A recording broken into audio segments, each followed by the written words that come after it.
force, the art of thinking beyond the obvious. And today I have my special guest. She's the author of the book Chicago's Angels, none other than Miss Tammy Holsey. Welcome, Miss Tammy on Abstract Yeah. Essay. And can you please introduce more about yourself that I miss? My name is Tammy Holsey, and I am the author of the book Chakotay's Angels. Um, I wrote this book based on a 23-year relationship that I had with my horse. Chakotay is actually was my horse, and it ultimately just changed how I understand connection, communication, and even awareness itself. What started as a personal story became something much deeper, and it really made me question what we assume about intelligence, emotion, and what it really means to be connected to another being. Well, Miss Tammy, here on Abstract Essay, we celebrate you and thank you so much for sharing your book to the world. Thank Your you. book is titled Chicago's Angels, a true story of a horse, a miracle, and angels who surrounded us. Without giving away the entire climax, can you tell us what that miracle was and why you knew in that moment that something beyond ordinary explanation was happening? Well, there were several miracles throughout the book and throughout Chakotay's and my life. Um, I guess the biggest miracle of all were the angels that were sent by God to protect Chakotay, to rescue him in his largest time of need. And then also, additional angels were sent to guide him when he had to help someone else. And there were there were so many miracles throughout the book, but those are the most profound that I can think of. Um, were the presence of actual spiritual angels. You say that that what began as a collection of personal stories turned into something deeper, moments Yes. that felt guided, miraculous, and beyond explanation. What's their specific moment when you realize this is not just a horse story? This is a spiritual story that I have to share. Well, when they when he had his accident, um, the way he was found was quite remarkable. And what had happened, just quickly, is a helicopter had buzzed the pasture where he was living. I was boarding him at a horse boarding facility. And a helicopter had buzzed the pasture late at night with their searchlights, and it sent the whole herd of horses running. Um, when the owners of the property went out into the pasture that evening, it was actually after dark. So they had just gone out to catch another horse that they had recently acquired, and they were kind of passing the area where my horse Chakotay and his girlfriend Star was hanging out. And his girlfriend was like 2 times his size. Chakotay was quite a small horse. He was only at 14 hands. If you're familiar with horses, and you know what that is. um, but she was a very large draft mare, so she was a much bigger, workhorse type body build. And she made some unbelievable maneuver that caught the attention of the owners of the property that evening. And um, she then, when they turned to look at her, because he couldn't believe that a horse her size just did what she just did, she went into what they called bird dog point position. So her whole body started pointing at his leg, which was the injured body part. And they felt very compelled to go see what she was pointing at. And so that was kind of miraculous all in itself, but later on it made a lot more sense. Whenever I had an interaction about 2 years later with a um, animal communicator, and she asked me, how his accident had happened because he still wore a wrap on that leg, as it never. He still had like scar tissue on that leg, so I kept it protected all the time with wrap. And she asked me how his accident happened, and I said I really just didn't know because he was just found that way.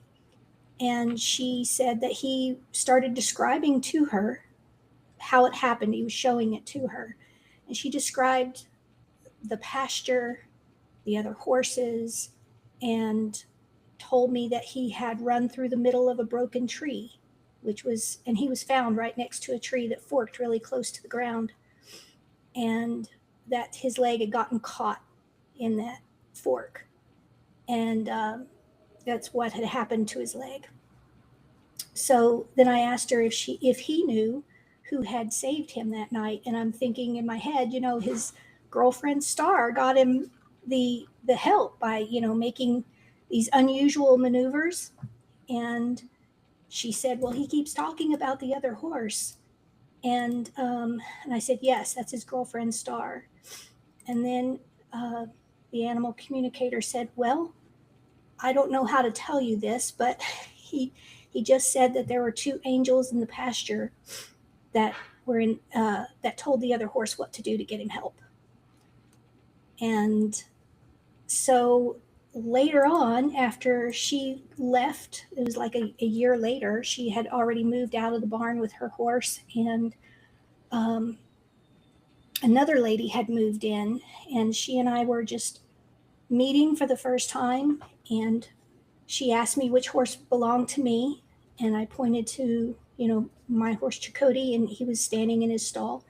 And she said, well, I hope you don't think I'm really weird, but I have the ability to see angels, and there are two angels with that horse, and they never leave him. They're in the stall with him now.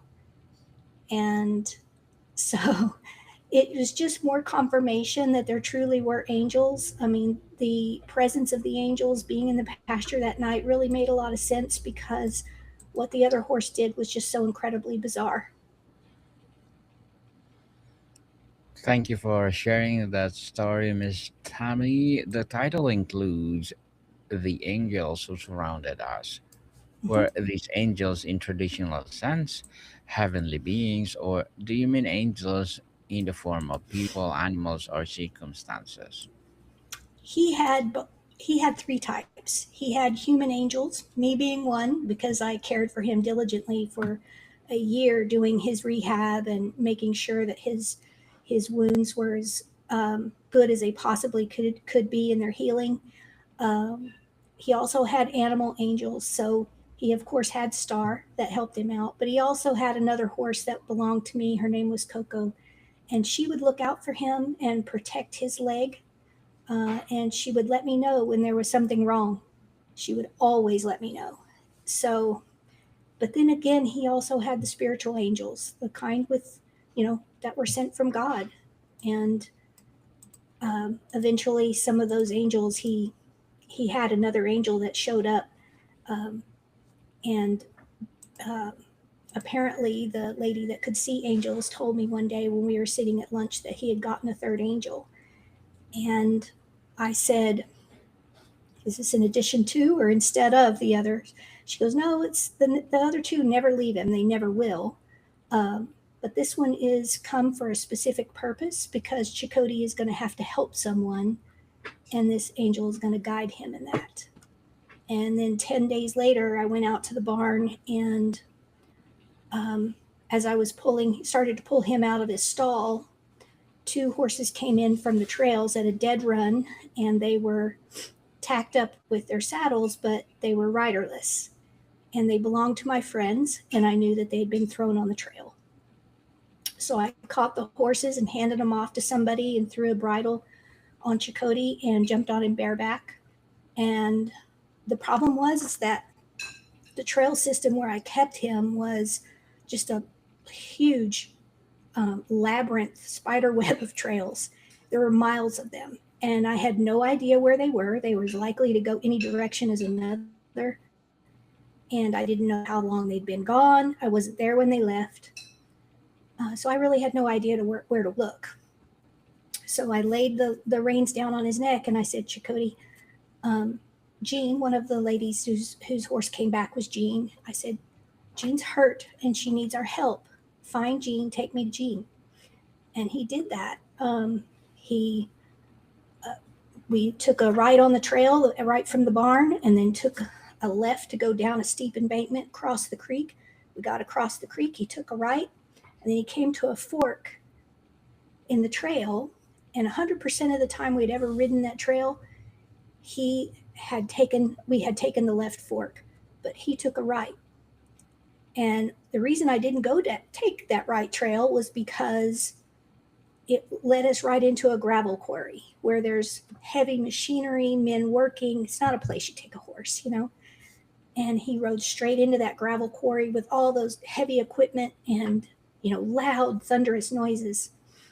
And he got to the gravel quarry and then took a left and went to the gravel pit, which was this huge, you know, pit where they'd been excavating, dirt and gravel.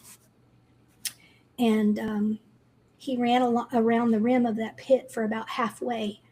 And when he was running, I saw the angel in front of him. And so I knew that the angel was guiding him straight to Jean. But when he stopped, I looked around and I didn't see anybody. So I pulled off my cell phone and I called um, my other friend, the one that was riding with Jean, because she always carried her cell phone with her, and Jean never did. And she answered on the first ring and she said, "We're right below you." And I looked down and they were down at the bottom of that pit. So Chakotay and I had to make 3 runs to the road to flag down the rescue vehicles because he couldn't find where Jean was lying, because the entrance to it was kind of hidden with overgrowth and there was no sign. So they really couldn't find it. And so Chakotay and I made three trips right through the middle of all of that heavy equipment and loud noises, and I saw that angel multiple times in front of us when we were running. Miss Tammy, you have spent much of your life around horses. What is about horses specifically, as opposed to dogs, cats, and other animals, that creates such a powerful, almost spiritual connection with humans? That's a really good question. Um, Horses are even more sensitive to what is around them than even dogs are. And I mean, if you think about it, a horse can feel a fly land on them or anything. And, um, but they are very, very sensitive to the seen and the unseen world. Very, very sensitive. And I believe that horses have a connection with humans if the humans allow it. Well said, Miss Tammy. You have spent much of your life around horses. What is about horses specifically as something that you can relate to your, well, daily lives? Well, they're in my daily life because I live with them now. I do have my own Mhm. place, and so my horses live with me. Um, but they've really taught me how to quiet my mind, because if you go with them and you're all jacked up in your head, they can feed off of that. And some horses, depending on the type of relationship that you might have with them, they will help you calm that down. But others, that if you don't have that great of a relationship, they will feed off of that anxious energy and become that way themselves. So they kind of mirror you in some sense, right? Whereas Chakotay, he and I had the kind of a relationship that if he was feeling uneasy about something, I could calm him and vice versa. Uh, but most horses, most of the time, are just simply your mirror, and they're showing you what you are. And if you have an amazing relationship with a horse, then that's pretty something special. Hmm. Something special indeed. Your book talks about miracles and angels. For Mhm. listeners who are skeptical, who loves animals but does not necessarily believe in supernatural, what would you say to them? Is there experience you can share that even a skeptic might find hard to explain away? Well, it doesn't really matter to me if people don't believe me or not. This was my truth. This was my life. This is how I lived it. Um, Whether they believe me or not is really up to them. And I feel bad for people that don't believe in angels and an afterlife and, you know, the spiritual part of our world. But that's okay. And I've had many experiences over my lifetime that have been miraculous that are, and whenever I say miraculous, it's just unexplainable, right? Mm, And so my book contains a lot of information about the relationship and the bond of the animals, and they can even have that type of bond with one another. And one relationship in particular in my book was Chakotay's relationship that he had with my dog Tanner. And the first time that I ever took Tanner on a trail ride with us, um, Tanner was not quite sure how to take it with me being up on top of this horse. And so he kept stopping in the middle of the trail and turning and looking back. And um, Chakotay was just right there. So I told Chakotay, don't you dare step on that dog. And he would literally stop and his front leg would be suspended in the air because he didn't want to step down on the dog. He was doing exactly as I requested, don't step on the dog. And so he would stand there on three legs until the dog got out from under him. Um, and then later in that same day, it was such a hot day. I really didn't expect it to be that hot, or I would not have taken the dog with us.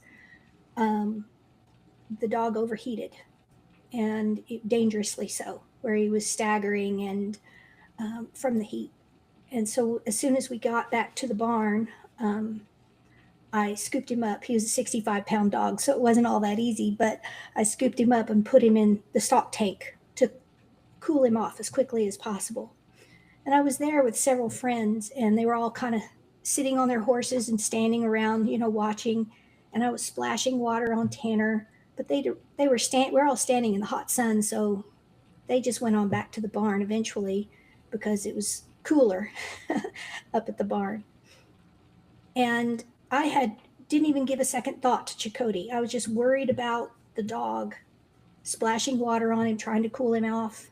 And I looked around, and there's Chakotay standing right there with his head down in the tank right next to the dog, worried about the dog. And when Tanner finally recovered enough that he could, start walking toward the barn, I fished him out of the tank and set him down, climbed up on Chakotay. Now, Chakotay has been left behind by two of his favorite girls. Two of the horses that were being ridden that day were his two favorite girls. And um, not only that, he's a really super fast walker. I mean, this horse could outwalk a walking horse. But he walked so slow going back to the barn that Tanner never had to break into a dog trot. Tanner was still exhausted from being overheated, and he walked so slow, literally just one step at a time, in deference to the dog. So it's just another example of how the relationship between species can be really special. Ms. Tammy, you mentioned angels who surrounded us in the plural. Were Mhm. there multiple angelic presence or miraculous events over time, or was there one defining event that brought you many unseen helpers to your side? Well, the main events, of course, with the angels were the night that he was found when he had his injury, and then secondly, whenever he had to find Jean. But they were always present, and I've had a few people in my life who could actually see them, and I actually saw them a couple of times myself, of course. But they were there, and they protected him throughout. Protected him when things could have gone wrong, and they just didn't. We had another time where, and they didn't protect just him; they protected me too. And we had another time where we were attacked by hornets, and we were off on a trail, and the trail was quite a dangerous trail. So it was kind of a very narrow trail where there was a drop off on one side of you straight down into the river, and um, it was quite steep and it was straight down.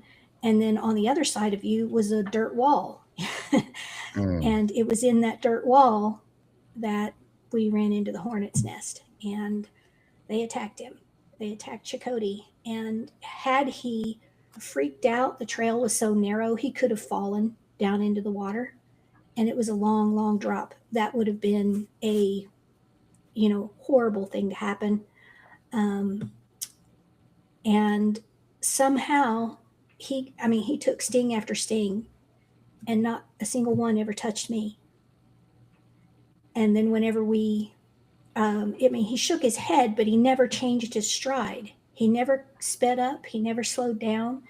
And as soon as we got beyond where the hornets were, I stopped, it got off, and checked him all over, and I couldn't find where the hornets had stung him.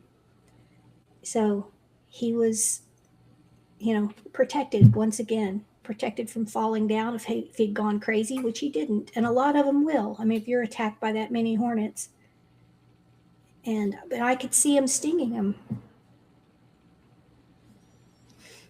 Well said, Miss Tammy. And to wrap up our discussion for today, what role did faith, whether in God, the universe, or simply the goodness of something larger than yourself, play in your journey with Chakotay and the writing of this book? Oh, everything. Your faith is everything, right? And so my journey with this horse was a blessed event. The whole thing, even the bad things that happened for a reason, and um, I learned from every bit of it. So I believe all of it was a gift from God. Chakotay especially was a gift from God. Truly a gift from God. And Miss Tammy, can you please invite our listeners to support Chakotay's Angels? Yes, Chakotay's Angels is available on Amazon, um, and it is available in Kindle, paperback, and hardback. Yes, definitely, people. Let's support Miss Tammy Holsey, because if you support her, push you more and more. Chakotay's Angels will rise. I have one more question, Miss Tammy, before I will let you go. If listeners could take one message from Chakotay's Angels, one truth to carry with them about animals, miracles, or the unseen world, what would you hope that message is? No matter how alone you feel, you're never really alone. Well said, Miss Tammy, and thank you so much for your time. Thank you. You have a really great day. Appreciate you having me. Likewise, more people. See you soon.